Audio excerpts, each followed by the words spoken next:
This is R2G Rally Radio. For the latest in on-event rally news. Yes, day one, Silver Fern Rally 2024. The first 4 stages complete. Lunchtime service. Brian Green, you're well used to these roads and events like this. How are you feeling? Well, they're certainly varied. We've been in a real twisty, rocky, rutty stage and lots of fords in that, stage 3. Stage 4 was really fast with lots of gravel and dust. We've really enjoyed the mix of stages so far, and we're looking forward to this afternoon. However, it's 7 days altogether, and you've got to pace yourself to last that distance. At the moment, feel real good. Excellent. Thank you very much. Thank you. Tony Jardine, welcome back to New Zealand. 4 stages down. Everything going okay so far? Yeah, it's just a reminder of how fast the stages are in New Zealand, especially the South Island. It's phenomenal. I've really enjoyed it. There were 2 stages which were, one of them was over a pass and over some incredible fords and riverbeds, and there were rocks and boulders. We've actually torn the sump guard on one of the rocks going into the ford. It's fine, it's okay. But I just thought that was phenomenal. It was rough, and then suddenly, you break out into the valley, and then it's all flat out again, and all hell breaks loose. It's classic New Zealand stuff. It's what we're here for. Breathtaking, really. And you've got 6 days, or 6.5 days to go.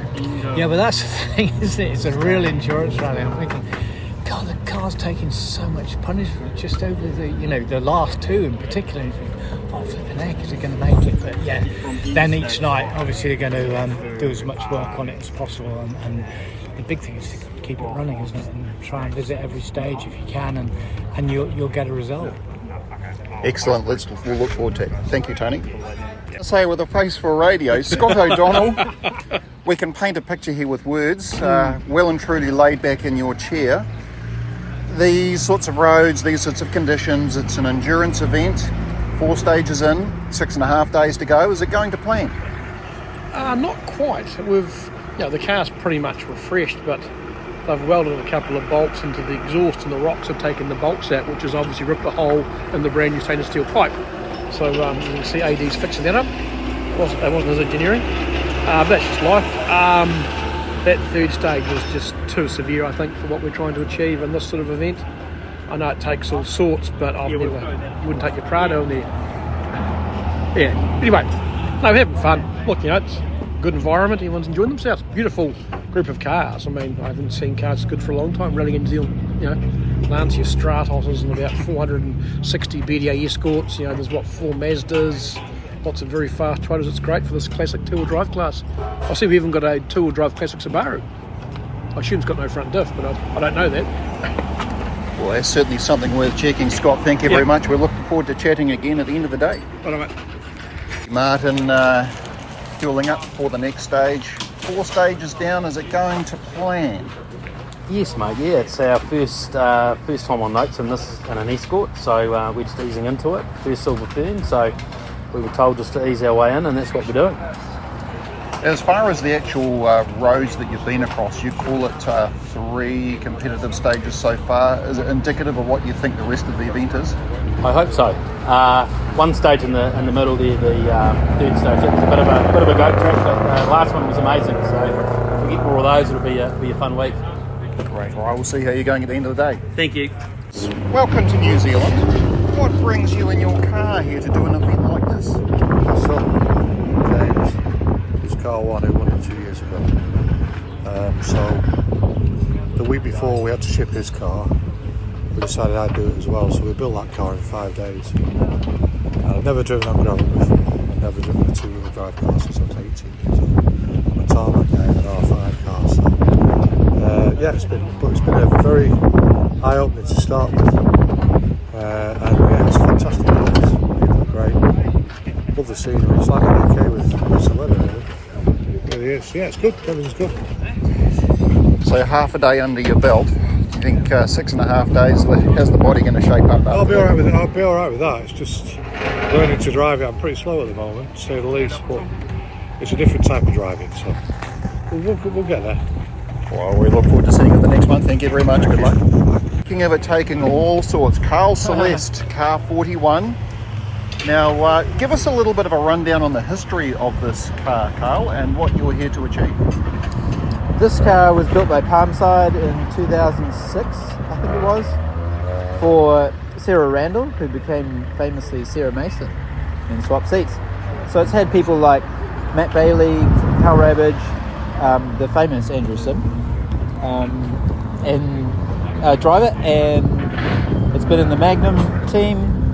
Richie Chadwick is who I bought it off, and he did some scary results in the likes of Circle Hill and Caitlin's Rally, and we're trying to keep this car alive and just do every stage. We just trying to get our money's worth, basically, after quite a big rebuild. So these guys have done a fantastic job. We finished it very late, but we're here, and it is going absolutely awesome. I couldn't ask for more, really. Well, we've got 6.5 days to go. Good luck. Thanks, cheers. Nathan Quinn, welcome back to New Zealand. It's always welcome back to our Australian cousins. Silver Fern Rally, this is a bit of a different adventure for you. Yeah, it certainly is. Someone gave me the idea and I thought about it, and then we had a lot of people kick the tin and make it happen. So far it's working out pretty well, but it's such a long rally, and to bring typically a forest car over to a fast rally like this, it's pretty cool. As far as the actual duration itself, is there anything you've set yourself up to achieve? Beat all the other rotaries, right? No, it's it's for us to even finish 1,000 k's is a monumental effort, and that goes for every team, So the best we've ever done is 460 k's in Australia. That's the longest event we've had so far, and so to get through 1,000 would be a mission in itself. So that's basically the goal. Well, you're half a day down, you've got a long way to go. So far, so good. Under 1,000 to go. We'll look at it like that. Excellent, thank you. Cheers, mate. Car 4 Dean Buist. Look, you know this event probably better than anyone. There are some red hot times being laid down, but there's a long way to go. Where do you put yourself in that bag? James Ford's on fire. So we're just trying to, I suppose, I haven't really looked at the results lately, but as long as we're competitive with Kinky, that's where we want to be. And try and beat the rest of them, I suppose, but I'm not sure him Demir, and he was stopped in that last stage. It is such a long way to go. Is that part of the strategy that you bring to the table? No, you try as hard as you can, but he's beating us. So yeah, good on him, and we'll try and beat the rest. Well, once again, long way to go. We'll see you the next one. Thank you. Chris Rambo Ramsey, car 43. Chris, you've actually brought a different car to the event compared to some of the others. What's the method behind that, madness? The old A86, I didn't sort of gel with that. I thought if I'm going to build another one, it'll be a modern car, but with the same sort of recipe, with the Millington and the track diff and a Hilux diff, but modern car that we can buy some bits. That's always helpful. And look, for a new built car, there's always going to be things that you're chasing your tail on. Is it all working for you? Absolutely, it was pretty good out of the bag. Admittedly, we'd only done 300 k's, but we've just been through that rough stage before, and we've been to rear what's linkage arm, so that's a testament to what's going on in the stage, and we've got it quite low. But yeah, it's doing everything it should do, and I'm slowly adapting my right foot to the rear wheels. Very good. All right, we'll keep it right side up. We'll see you at the next one. Thank you. Yes, we're running a bit low on time here at the Cheviot Midday service, so we'll pass over to Chris Grant at the Chris Sport Results to give us an update on who is doing what. Over to you, Chris. Welcome to the Silver Fern 2 o'clock report, and certainly quite the morning. The first 4 special stages, the cars are currently working their way out from Cheviot after the lunch break in the 60-minute service. And quite the morning. We have James Ford, the defending champion in his Ford Escort, having won all 4 stages, or 3 stages that have been able to be run this morning. Stage 1 unfortunately cancelled due to a situation with a resident. So the 3 stages that have been successfully completed today, James Ford victorious on all of those, ahead of Dean Buist. And as it works out, the margin that Ford has gone to lunch at Cheviot with is 45.9 seconds. Nathan Quinn doing very well from Australia, the Mazda RX-2 in 3rd place overall, 29.5 seconds down on Dean Buist. And then Marcus van Klink in the Mazda RX-7 is 17.8 behind Nathan Quinn. Jeff Judd, his Ford Escort, is in 5th place. He is 34 seconds down on Marcus Van Klink. And then Ali Mackay in the Mark 1 Ford Escort is just 8.1 seconds further behind in 6th place. Another one of our UK visitors, in fact, we've got a trio of them now. Roger Chilman, his Ford Escort, 7.4 down on Ali Mackay. 8th is Chris Rosenberger in the Porsche. The Tuttle Porsche, 15.8 behind Chilman. And then Robert Goff in his Ford Escort, 9th, just another 7.8 further back. And then Shane Merland, back in the Kiwi group, is in 10th place, 24.2 down on Goff. And then it's another 10.4 back to Robbie Stokes in his Ford Escort. And then Philip Kadori in the Lancia Stratos in holding 12th place, 48 seconds behind Stokes. And the top 15 completed by Alan Dippy in his Porsche. Then Andy Martin in his Ford Escort and Charlie Evans in the Mazda RX-7.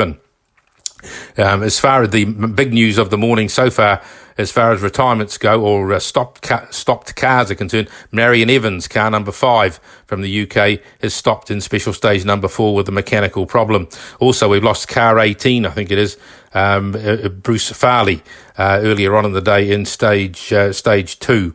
As far as the challenge side of things goes, the first cars are just coming out of stage 5 at the moment. So of course, remember the cars are running in reverse seeded order. So slowest to fastest through this field. So we'll go back to stage 4. We've got a complete set of results. And we had early leader Dave Strong has had a big problem with 2 punctures in consecutive stages. The right front on the Honda Jazz has let him down, punctured in stage 3, and then when they got to the start of stage 4, they found they had another puncture in the same corner of the car and had to drive through the stage on that flat tyre. So that has cost them over 10 minutes. So Chris Ramsey in the brand new Toyota Corolla with Amy Hudson co-driving has the lead currently after 4 stages from the defending challenge champion Carl Celeste in his Toyota Levin. The gap between the 2 Toyotas is 18.9 seconds. Richard Galley in his BMW is in 3rd place, already a minute 39 behind Carl Celeste. And then it's back to the front-wheel drive Subaru of Austin Jones and Kingsley Jones, lead in 3rd in Class H. They are 32 seconds down, having just got in front of Phil Thomas's Mark II Escort in the fight for the 4th and 5th place. Ross Yendel is 6th in his Ford Escort. Then comes Daniel Alexander with Waverley Nation co-driving, so the Joneses are out in force. I understand Zeal down working on the spanners and the tools in the service crew this time. Michael Ward is 8th, followed by Chris Padden in the much vaunted AE101 Toyota Levin. Team Green back out in force with Hayden driving the chase car. Ed Mulligan is 10th in his BMW, and then Dave Strong, and the field completed by Andrew Lowe in his Toyota Corolla. As far as the frond goes, the 5 entries there, Keith, as you would expect, Keith Hamilton in the Subaru GC8 leads Stephen Gill in the Ford Escort by 54 seconds. Then it's a minute 59 back to Kerry Sloan in his Toyota Starlet. Then Peter Light in his Ford Escort. And then Tim McDonald, who had an off-road excursion, almost rolled his Toyota Corolla in stage 4. He is 7 minutes 16 down on Keith Hamilton in the 5-car Silver Frond field. As far as the the mainland 2-day rally goes, well, James Worker was a bit slower through stage 3. And that's cost him the lead. Josh Keeley in the Magnum H6 leads James Worker in the Evo 6 by 12.7 seconds. Dylan Thompson pedaling the Ford Fiesta 2.3, having just very rapidly got that repaired after its Canterbury Rally demise earlier this year. He is leading Class C. He's just 2.6 seconds down on James Worker after the first 3 stages, or stage number 4. Then comes David Clearwater in the Evo 4. He's just 2.5 behind Thompson. So a great battle going on there. Then Amy Keeley in the other Magnum H6. She's 2 minutes 14 behind in 5th place. Nigel King in his Evo 1 is a minute 35 further back in 6th. And then Mike Matheson in the Toyota Vitz is 2 minutes further back in 7th. And with the other rally of the weekend, we've got the North Canterbury Rally. the one-day rally today, well, as you'd expect, Mike Tall is actually leading Sean Haggerty. So the Mirage is ahead of the Impreza by 1:50 after these first stages.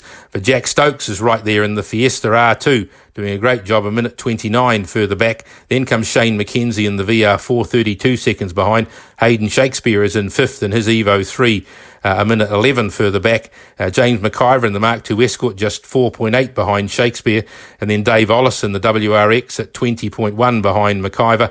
Willie Hawes, the Toyota 86, is 32 seconds further back.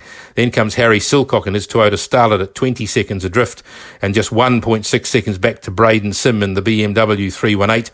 Then Daff O'Rourke in the Fiesta R2. And then we've got Chris Herdman in his Toyota Starlet leading Class A there at 1:13 further back, 12th overall there. So again, our situation with penalties and the like, the historic field, the retirements, we're in a situation there where we have got Marion Evans listed as retirement, Bruce car 18, that's car 5. Out in stage 4, Bruce Farley, car 18, the Datsun B510, out with a mechanical problem in stage 2, and car 33, Joshua Hilton from Australia in his Celica, he's out in special stage number 3. So that pretty much covers things off. There's 4 more stages to run today as the rally tracks back to its overnight halt in Christchurch, and we'll be back later on in the evening to give you a wrap on how those stages went. Chris Grant on R2G.